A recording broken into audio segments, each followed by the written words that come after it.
Že vsaj desetletje poslušamo, kako so podatki o našem vedenju, o našem gibanju nova nafta, novo zlato, nov kripto.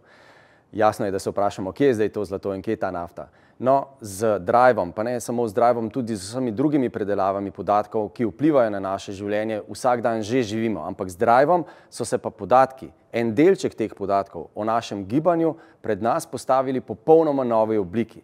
Postavili so se v razumljivi obliki. Na karto Slovenije in tiste rdeče črte in pike, to smo mi, ki se premikamo. In s tem pravzaprav dobimo drugačen pogled na podatke. Ampak ne samo to. Dobimo pravzaprav čisto drugačen pogled na reševanje naših starih problemov. To je orodje, s katerim bomo reševali stare probleme na nov način. To zahteva od nas pravzaprav. Ko gledamo to karto, moramo videti drugačne rešitve, kot jih poznamo danes. Danes prometne težave rešujemo z hitrostnimi omejitvami, z radarji, z zmanjšanjem hitrosti. To pa je odgovor na isto vprašanje, ki ponuja mogoče bistveno boljšo rešitev.